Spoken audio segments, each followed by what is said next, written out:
her crawl space. Annalise hated her grandmother's attic. The rest of the house felt warm and lived in, but the attic always smelled damp, like wet wood and something old rotting beneath the floorboards. Every night she heard movement above her bedroom ceiling. Scratching, dragging, slow footsteps. Her grandmother always blamed mice, but mice didn't sound heavy. One stormy evening the power went out.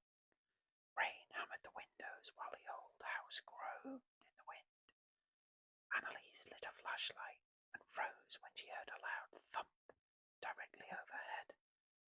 Then another, then 3 slow knocks. She grabbed the flashlight and climbed the narrow attic ladder. The hatch creaked open. Dust swirled through the beam of light. Old furniture sat beneath white sheets.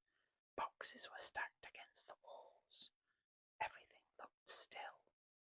Then she noticed the trail. Fresh footprints in the dust. Bare human footprints. They led toward the back wall. "Grandma," she whispered. No answer. Footprints stopped beside an old wardrobe. Annalise slowly opened it. Empty. But behind the wardrobe was a tiny wooden door she'd never seen before. A crawl space. The scratching suddenly started again. Inside. Her chest tightened. "Who's there?" Silence. Then a weak voice answered. "Please let me out." Annalise stumbled backward. It sounded exactly like her own voice. Heart racing, she pulled the small door open. The flashlight revealed a cramped tunnel disappearing into darkness. Something moved deep inside. A pale hand crawled forward. Then another. A woman dragged herself into the light. She looked exactly like Annalise. Same face, same clothes, same terrified expression. The copy stared at her and whispered, "You shouldn't have opened it."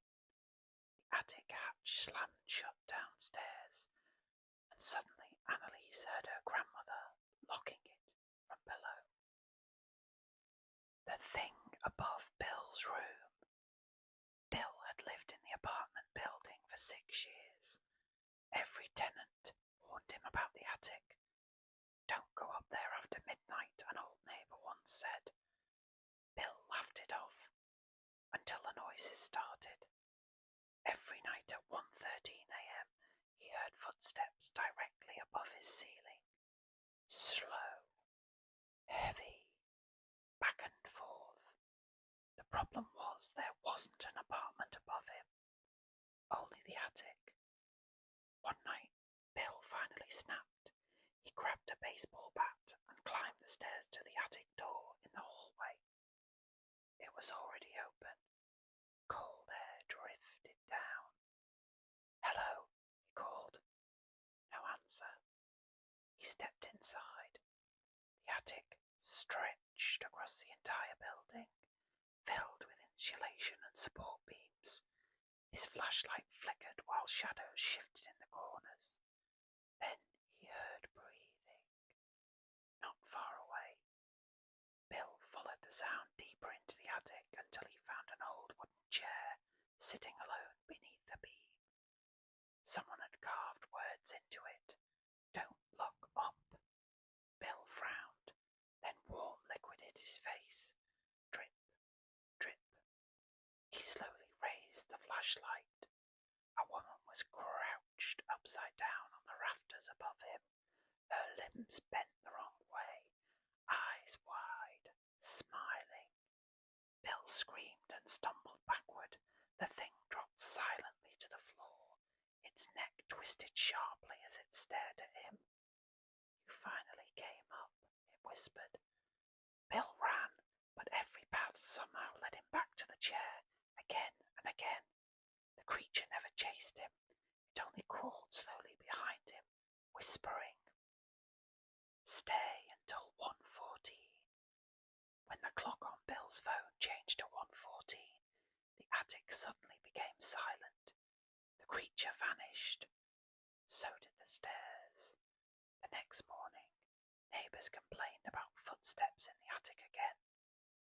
Now there were 2 sets. Caleb and Darcy's discovery. Caleb and Darcy were cleaning out their late uncle's farmhouse when they found the attic key.